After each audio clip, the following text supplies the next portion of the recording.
it's amazing how hard people make what a simple game it is. But of course, if they told everybody what a simple game it was, then 90% of the income or more of the people that were speaking would disappear. So there's really a little too much of us to expect of human nature that people will explain why they really aren't adding any value to what you can do by yourself. Or actually, I hate to use the example, but you can have monkeys throwing darts at the page and take away the management fees and everything. I'll bet on the monkeys, but I don't consider them a superior species, and I don't want them to move next door instead of my next door neighbor or anything.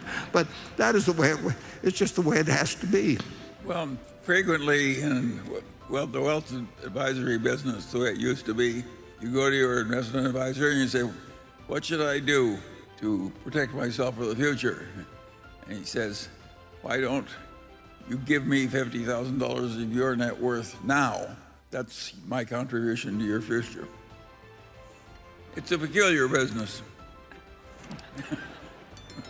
Yeah, it's a great place to go rich. It's still, if you have a son or daughter that really wants to make money per point of IQ and per erg of energy and all of that, tell them to go to Wall Street.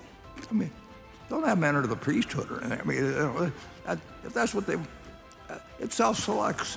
It always will be the case.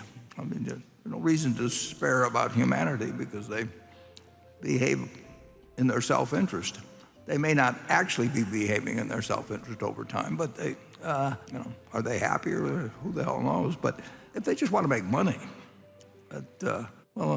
people here in the auditorium saw a little session from the Solomon episode, and Jerry Corrigan was then the head of the New York Fed, and that same committee was grilling him, and they said, Mr. Corrigan, they were giving him a hard time, and they said, who was the highest, they said something to this effect, who was the highest paid or guy at Solomon last year, and then he said, well, and he named him, and he said, maybe he named him, and he said he got, I forget what it was, 20 million last year, and we're talking 1991 now too. He said, he got 20 million. And the guy says, well, how old is he? And he said, well, I think Corrigan's somebody affected. He's 26 or something like that. And then Corrigan couldn't resist saying, and he can't even throw a football. And the truth was, now there's a lot more money in throwing a football now than there used to be. One of my heroes was Ted Williams, and I think he was making $20,000 or $25,000 a year. And just imagine today some guy that bets 230 or 240, if he makes it to the bigs, I mean, the money flows in, and of course, those people should sit down and thank the fact that the stadium that could hold 30 or 40,000 people and was the source of revenue for the people who paid their paychecks, that stadium went from 30 to 40,000 because somebody first invented television, and they came up with cable television, and they came up with pay and all that sort of thing. And nobody knows the names of those people, but capitalism is very, very, very peculiar in how it dishes out rewards. And for a while, it was better to be in Wall Street than be at 220 or 230 here in the bigs. And it is now reversed because of the development of TV, et cetera. So it's a crazy world. Rewards seem very, very, very, very capricious, and they are. And they don't seem any theologian or even to Charlie and me in our spare time. The whole thing seems kind of crazy, but it's worked awfully well. And even the people who don't take advantage, get shortchanged by the system, are doing far, far better than if the system hadn't gotten changed. Doesn't mean that you necessarily shouldn't work for change, but you should recognize the limitations of what you can do with humans, I'll put it that way. Okay. Charlie, is there any way you'd like to close the sermon? Well, I do think we have a very interesting phenomenon. I would argue that in a lot of the wealth advisory business, people are charging for skill and delivering closet indexization. In other words, nobody can stand being that different from the crowd in results. They're afraid they'll lose their fees, so everybody does the same thing. It's mildly ridiculous. The world is mildly ridiculous. Yeah. But as Charlie pointed out in the movie, which only the people here saw, I mean, that before we were married, we tried to convince a couple of young women that we were really more attractive than we were. I mean, you can't expect people not to behave with their self-interest. And that was very important, that we didn't disclose all of our weaknesses before the marriage. So, Warren, we're trying to be a little better. Yeah, we may fail a little, and I don't know about you, but I've slightly improved since I was 17. Yeah.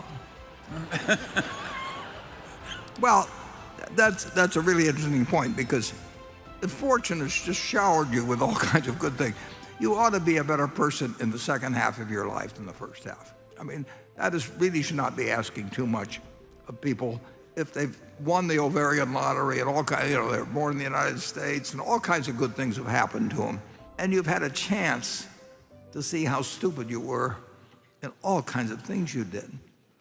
Why not have the second half of your life be better than the first half? I mean, and I would say, working from a very low base, but I mean, I'm not nearly, by any intelligence test or ability to do any of that.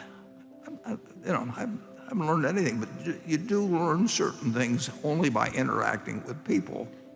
And you don't know when you're 2 years old, no matter how much you're picking up all kinds of knowledge from the world. The learning machine that's going on in a 2-year-old's head is just unbelievable. But it's not the same as having 30 or 40 years of experience with actually how the human animal behaves, which is you're learning all the time about it. But that should make you a better person in the second half of your life than the first half. And I would say that if you say you're a better person in the second half, if you've got reason to say it in the first half, forget about the first half. Enjoy the second half. And I think both Charlie and I have had the luxury of living a long time, so we get to play what we would regard as the hopeful and respectable second half. And we have had enough sense to figure out, we figured out what makes us happy, and we've gotten somewhat more sensitive to what can make other people unhappy and all that sort of thing. And I'd rather be judged by the second half of my life than the first half. And so would Charlie. Yeah, of course. Okay. I don't even look at what I did when I was young because it would embarrass me. Yeah.